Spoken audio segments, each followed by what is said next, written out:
Những bức ảnh thô của Hứa Khải khiến fan bất ngờ, một anh chàng đẹp trai xương sẩu đập tan mọi ranh giới. Người qua đường, anh ấy đẹp trai gấp trăm lần ngoài đời, đẹp trai hơn trên TV rất nhiều. Câu hát trong tiệc tối này chính là minh chứng thẩm mỹ cứng rắn nhất của ngành giải trí. Cơn bão ảnh thô của Hứa Khải chứng minh rằng khi máy ảnh trở thành dấu ấn của vẻ ngoài thì sự chân thực mới là bộ lọc sang trọng nhất. Thành thật mà nói, trong thế giới này, lời khen ngợi cao nhất dành cho một ngôi sao không còn là diễn xuất bùng nổ hay hát hay. Đó là cảm giác tại một bữa tiệc tối khi một người bạn đã gặp anh ấy ngoài đời và nói với giọng điệu bí ẩn, này, tớ nói cho cậu biết, anh ấy đẹp trai hơn trên TV rất nhiều. Hãy lắng nghe câu nói đó, đó là một tuyên bố mạnh mẽ.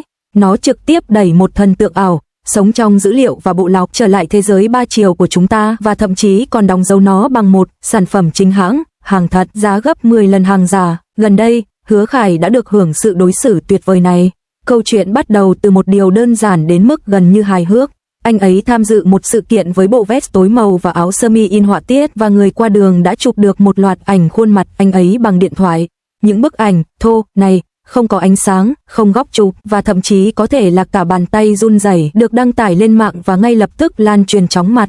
Phản ứng đầu tiên của tôi không phải là "Ô, đẹp trai quá", mà là "Hà, có hợp lý không?" Ngay cả trong những điểm ảnh hơi mờ, khuôn mặt đó vẫn sở hữu vẻ đẹp ba chiều, gần như một đường nét sắc sảo. Hiệu ứng ánh sáng và bóng đổ đặc biệt tự nhiên quanh sống mũi và xương chân mày, giúp loại bỏ nhu cầu phải dùng đến chuyên gia trang điểm để tạo điểm nhấn và tạo bóng. Làn da của anh ấy cũng đẹp đến khó tin, khiến người ta tự hỏi anh ấy đã dùng loại kem nền nào để chống chọi với ánh nhìn gay gắt của ống kính thô. Kết quả là, những tín đồ ẩm thực trực tuyến thường có gu thẩm mỹ không kém gì các đầu bếp Michelin đã sử dụng những thuật ngữ như khuôn mặt người mẫu và sát thủ khuôn mặt.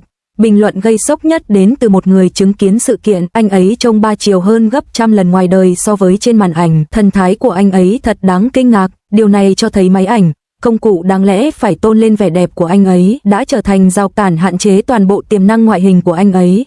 Điều này khá thú vị, tại sao trông đẹp hơn ngoài đời so với trong ảnh lại trở thành một lời khen ngợi phi thường đến vậy? Bởi vì tất cả chúng ta đều sợ những trò lừa đảo ảnh. Trong thời đại mà ngay cả mẹ bạn cũng phải nhờ bạn tự tay làm thon gọn khuôn mặt để chụp ảnh du lịch, thì sự chân thực còn quý giá hơn cả lò sưởi ở Bắc Kinh vào mùa đông. Khuôn mặt của Hứa Khải chính xác là kiểu khuôn mặt 3D như vậy. Cấu trúc xương mặt này rất đặc biệt với số lượng nếp nhăn lớn, nói một cách dễ hiểu là những đường nét sâu. Trong đời thực, ánh sáng từ các góc độ khác nhau tạo ra sự biến đổi phong phú giữa sáng và tối, khiến chuyển động trở nên sống động và cuốn hút. Nhưng một khi bị ép vào màn hình 2D, máy quay, một kẻ ngốc đôi khi phải vật lộn để xử lý những ánh sáng và bóng tối phức tạp này, làm phẳng khuôn mặt và thậm chí khiến nó trông hơi gồ ghề ở một số góc độ do các đường nét quá nổi bật. Nó giống như một chiếc sườn xám lụa cao cấp, nó đẹp khi mặc nhưng chỉ khi bạn mặc nó đi khắp nơi, bạn mới thực sự cảm nhận được vẻ đẹp rạng rỡ của nó. Tất nhiên, không thiếu những kẻ soi mói trên mạng, một số người ngay lập tức nhảy vào và nói 178cm đối với một diễn viên nam là gì? Chẳng phải chiều cao trung bình của một người bình thường là trên 180cm sao? Nghe có vẻ không chuyên nghiệp. Trong ngành giải trí, chiều cao giống như lượng thịt bò trên một gói mì ăn liền chỉ để tham khảo. Thay vì chỉ tập trung vào 2 hoặc 3 cm đó, tốt hơn nên tập trung vào tỷ lệ tổng thể. Hứa Khải có đầu nhỏ, vai rộng và vóc dáng cân đối, đây là những phẩm chất tự nhiên được ban tặng bởi Thượng Đế. Điều này làm tôi nhớ đến một sự việc thú vị khác. Cư dân mạng bình luận về trang phục của con cái người nổi tiếng. Khi thấy con cái của Hoàng Lỗi ăn mặc giản dị, một số người lẩm bẩm chúng thực sự tiết kiệm hay chỉ đang cố gắng tạo dựng hình tượng.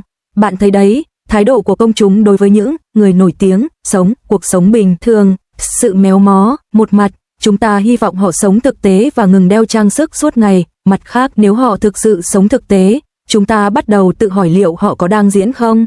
Nói thẳng ra, dù là cơn sốt ảnh thô của Hứa Khải hay sự soi mói của các gia đình người nổi tiếng, thì cùng một tâm lý tiềm ẩn nằm sau chuyện này. Chúng ta khao khát một cái nhìn thoáng qua về thực tế nhưng lại không tin vào thực tế mà chúng ta thấy.